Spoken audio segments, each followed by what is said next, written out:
sexualizování dragu. My jsme umělci. To chci dělat. Cassie Devane je energická, je to tanečnice, je to herečka. Ty velký stage jsou moje komfortní zóna. Mě LP říkala, že jsem krásnej takto a i v dragu. Prostě ten člověk je tak příjemný, že to není možný. Naštěstí jako si to neberu tak moc osobně, protože prostě lidi to nechápou. Tento rozhovor slouží výhradně k informačním a diskuzním účelům. Témata spojená s eskortem a společnicemi jsou prezentována s cílem otevřít společenskou debatu. Všechny názory vyjádřené v epizodě jsou osobní postoje hostů a nemusí odrážet názor tvůrců pořadu. Prosíme diváky, aby k tématu přistupovali s otevřenou myslí a respektem. Sponzorem Spicy Olives je noční klub Sweet Paradise. Dokonalé drinky, skvělá hudba a společnost, která splní tvé nejtajnější přání. Vyber si jednu z 2 pražských poboček a doraž. Vidíme se ve Sweet Paradise. Ahoj, já jsem Cassie Devane a jsem česká drag queen. Jak ti můžeme říkat? Zajména jméno, používáš normálně i mimo drag jméno Cassie? Používám i mimo drag jméno Cassie a zájmena mi jsou jedno. Jak ty ses vlastně dostal k dragu? Co tě k tomu inspirovalo? Já jsem právě 4 roky zpátky nebo 5 let zpátky, tak jsem chodíval pravidelně na techtle mechtle a vlastně oni mě nejvíc inspirovali, protože prostě jejich show byly takový, prostě perfektní. A pak jsem se spojil s Nairou Delairo, který jsem se ptal, jakoby, co obnáší být drag queen. A sice já jsem z toho měl na začátku strach, ale když jsem jako poprvé vystoupil, tak jsem byl takový, že tak, to chci dělat. Můžeš nám nějak popsat Cassie? Někomu, kdo ji nikdy neviděl? Čím byla inspirovaná, jak vlastně vznikla? Cassie Devane je energická, je to tanečnice, je to herečka a převážně se snaží být nádherná, ne jak teďkon, ale chápete? A tak. Jak hodně se liší vlastně Cassie od tebe, když nevystupuješ? Jako Cassie Devane, tak se cítím víc jako svobodně, víc taková energická, víc jako šťastně taky. A když jsem jako mimo drag, tak jsem jako normální kluk, ale tančím. Ty si ty choreografie vymýšlíš sám, nebo spolupracuješ na tom s někým dalším? Nebo... Tak pokud jde o solovky, tak to jsou moje choreošky a nespolupracuju s nikým. A kostýmy si taky vymýšlíš sám? Kostýmy si vymýšlím sám, ale mám taky nějaký koupený od umělců a tak. Ty děláš vlastně strašně moc různých žánrů. Děláš horor, děláš klasiku, kabaret, i děláš vlastně lekce tance. Jak to všechno zvládáš nějak jako zkombinovat? Je to chaos, nebo je to naopak zajímavý, že je to pestrý? Předtím jsem byl jako šťastný, že můžu mít tohle jakoby všechno, ale potom tak jsem si říkal jako ohledně těch tanečních lekcí, tak jsem prostě učil skoro půl rok, ale pak jsem si říkal, že jako asi mě to úplně nenaplňuje. Nevím, jestli to jako chci dělat nadále, tak jsem s tím jakoby seknul. Ale co se týče těch ostatních jako stylů vystupování, tak prostě to jde a já s tím nemám vůbec žádný problém, prostě jako mě to baví. Jak do těch různých žánrů vždycky dostaneš nějaký svůj rukopis té Cassie? Jak se tam vždycky projeví? Základní vizuál Cassie je takovej a já se jenom snažím, když jdu jakoby do hororového stylu, tak jenom prostě tam furt je, ale změním to víc na jako strašidelnější, víc taková jakože a chápeš, takže prostě furt tam je ten základ té Cassie, hlavně v tom ksichtě. I v chování, nebo? Jo, to taky, jo. Ty jsi vlastně vystupoval i na docela velkých podích. Mm-hmm. Vystupoval jsi třeba v O2 Universus LP nebo na Vienna Pride. Jak hodně se liší ta atmosféra takového velkého vystoupení oproti naopak nějakému intimnějšímu prostředí klubu? Tam to projet prostě na těch větších stagech a větších akcích tak je jako extrémní profesionalita, protože když jsme šli do O2 Univerzum, tak prostě tam byla ostraha, tamto prostě, museli jsme mít zkoušky, to bylo profesionální všechno. A to stejně jako s Vienna Pridem. A co se týče jako klubu, tak tam prostě jako jedeš si svoje a je to jako víc blíž k lidem. Ale tam jsou jiný mínusy, protože prostě je to klub a kdokoliv se může opít a cokoliv udělat. Takže mě to už jakoby v tuhle chvíli, když už vystupuju víc na těch hlavních jako stagech a tak, na těch obrovských, tak prostě už mě to jako netahá, ale kdyby jako bych někdy jako chtěl, tak bych to prošel, ale už jsem jako nastavený tak, že prostě ty velký stage jsou moje komfortní zóna. Tak. Když už jsme zmínili tu LP, ty jsi vlastně i v jejím videoklipu. Jak se tohle vlastně stalo? Já jsem, nevím jaký rok to byl, ale asi 2 roky zpátky, asi tak je, tak jsem vystupoval na jedné Pride show a z ničeho nic mi přišel za mnou týpek, že no, nechceš zítra jít na natáčení videoklipu, a já jsem říkal jo, no a s kým? No s LP, já jsem v tu chvíli jako nevěděl, kdo to je, protože podle jmén já jsem tohle z toho, chápeš, ale potom už jsem pochopil, kdo to je. Takže prostě z ničeho nic někdo došel a Potkal se s ní, nebo jako, jaká je vlastně? Jaký to byl zážitek? člověk je perfektní. Já jakoby, když jsme byli na natáčení, tak nejlepší jako zážitek z toho bylo, když jsme byli jakoby v ulicích a strašně moc lidí tam přišlo, vole, fotili a tak dále a tam byli sekuritáci, my jsme prostě tam byli jakože, ježišmarja, to není kvůli nám, chápeme, ale je to super pocit, protože prostě lidi zajímalo, co se tam dělo, což bylo super. A plus ještě, když jsme byli v O2, tak mě LP říkala, že jsem krásnej takto a i v dragu. Prostě z ničeho nic mi to řekla, to bylo prostě nádherný a ten člověk je tak příjemný, že to není možný. Ani já jsem to nečekal vůbec. Ty už to trošku nastínila, ale setkal ses někdy při vystupování, že by si lidi dovolili víc, než by měli? Naštěstí nemám jakoby nějaký jako špatné zkušenosti, že by jako někdo se mě dotýkal, jo, to se stalo občas, ale to prostě v Praze se stává docela často, asi ne tak moc, ale prostě jako v klubech to tak je, ale třeba v jednom prostoru, nebo spíš jakoby 2 měsíce zpátky na firemní akci, tak jsem prostě vystupoval jako s mýma nejlepšíma vystoupeníma a po show jsem zjistil, že skupina chlapů tak mě vybučela úplně z ničeho nic, prostě jako ty jdeš tam, kam jsi šel a víš, že prostě to není jako straight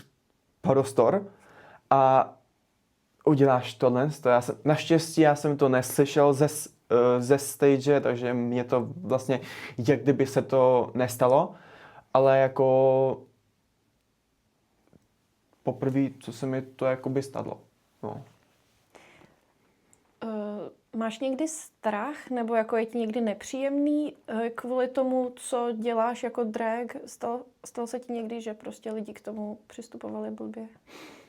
100%, ale jakoby takhle tak. Největší problém tak bylo vždycky, když jsem byl na střední škole, tak prostě jako naštěstí jsem měl jako v pohodě třídu, ale furt tam bylo takový prostě jako furt je to v Brně, takže chápeš tam, no.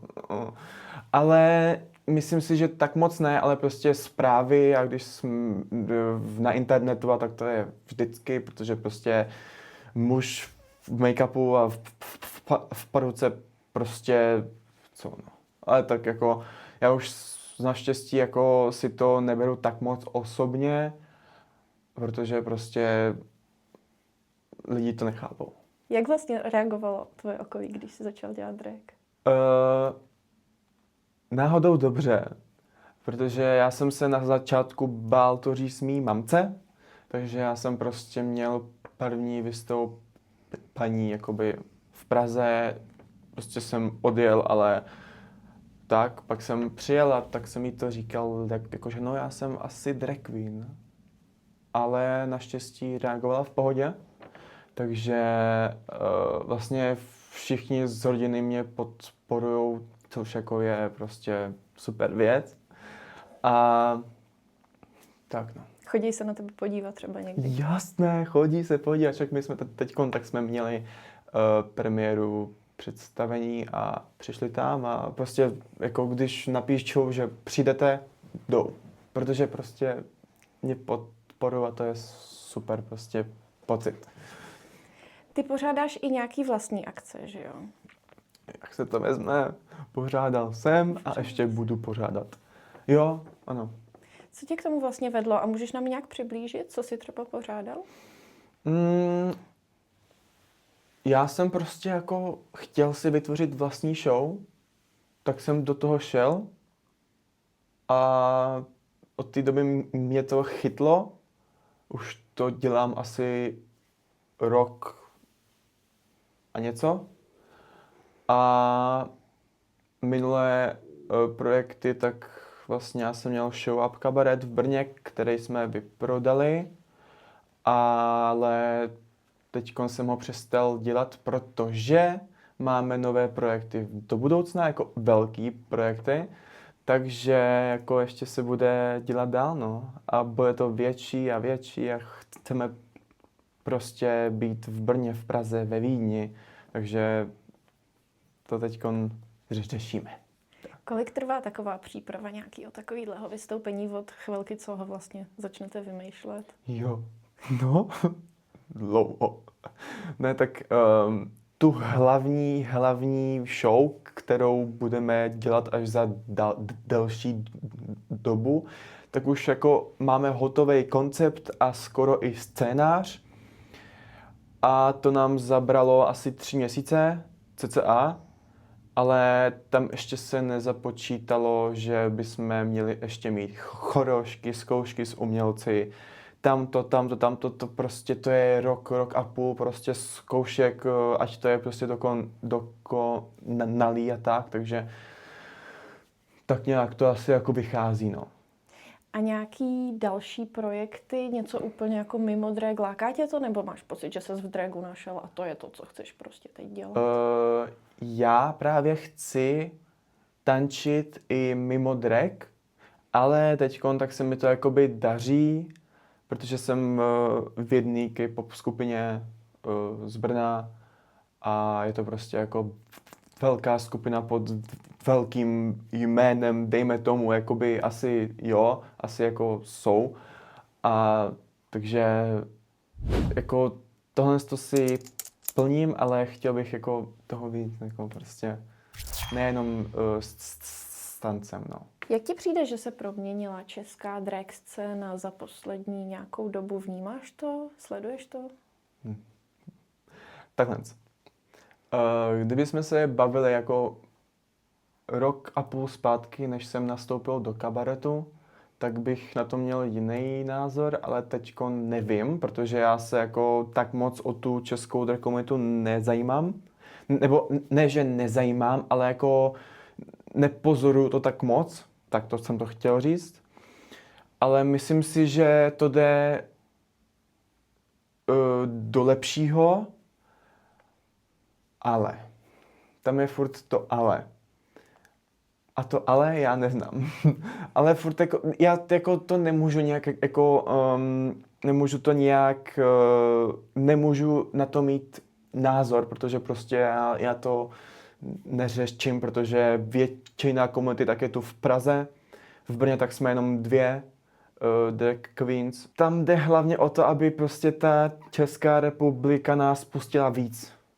Protože v Brně tak máme jenom jako takovou jako hlavní kulturní kabaretní prostě věc, kabaret Depeše v Brně a víc toho tam není jakoby, pokud se nebavíme o menších show. A v Praze tady toho je trošku hodně víc, takže jako prostě chce to víc jakoby protáhnout tím Českem, ať to je všude, víš co, ať prostě máme víc kde vystupovat a víc ukázat prostě, že existujeme, víš co. Tak. Tady máme pár příběhů, které nám poslali naši fanoušci a že bys třeba na ně zareagoval. This debil, here we go. OK. The fuck? Co? OK. Takže, před pár lety jsem chvíli randil s holkou, která měla psa korgi. Byl to strašný mazel, ale totálně nevychovaný a rozmazlený. Když jsme byli u ní, tak ho nechala v místnosti a pes na nás koukal při sexu, což bylo samo o sobě úchylný. Je to pes. Horší ale bylo, když jsme na to jednou vlítli v leže na misionáře a pes se rozhodl vyskočit na postel a proběhnout se mi po zádech. To už jsem nedal. Chudáčku. Crazy. Ale je to pes. To jako zamči ho na chodbě, nebo jakoby v domě, ale z ložnice pryč, pokud to dělali v ložnici a vyřešeno. Další příběh. Když mi bylo 14 let, tak hodně jsem si honil. Jednou jsem chtěl zjistit, jaké to je s kondomem.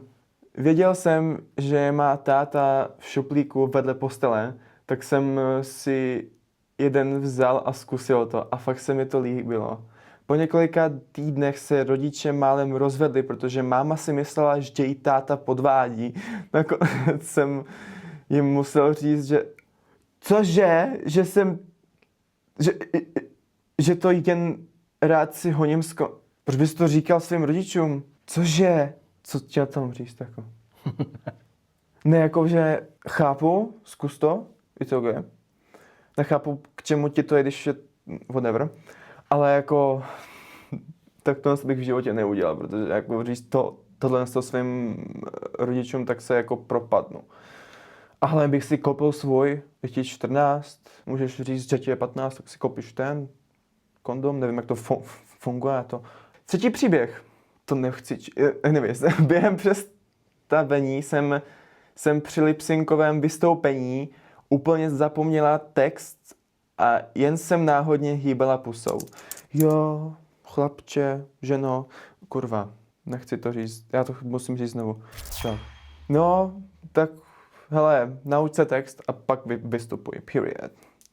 Ne jakože pokud zapomeneš text, tak nechápu jak, to be honest. Protože když jako písničku posloucháš furt dokola, tak to máš v paměti. Jako nikdy se mi to nestalo, takže já si neporadím, ale prostě se to už furt dokola and here we go. Děkujeme moc krát a tady máš dárek od našeho sponzora a takový maličkosti. Ježišmarja, co to je? Tak počkej. Love it, já ho miluju.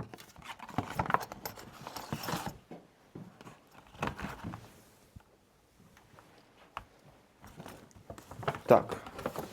Co to je?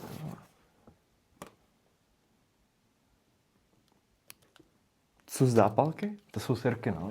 To jsou sirky. Děkuju za sirky. Tak.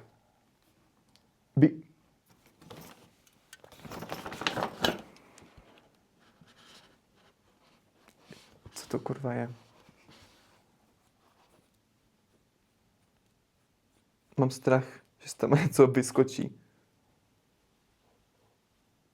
To je kondom. To je na kondomy. Ty píčo. Tak aspoň mám kondom. Perfektní, děkuju moc. Love it so much. Jo, a tohle je otvírák shit. Jo. Tak poznám všechno, dobré. Děkuju. Tak jo, děkujeme moc. Opatruj se a měj se fajn. Jo. Sponzorem Spicy Olives je noční klub Sweet Paradise. Dokonalé drinky, skvělá hudba a společnost, která splní tvé nejtajnější přání. Vyber si jednu z 2 pražských poboček a doraž. Vidíme se ve Sweet Paradise.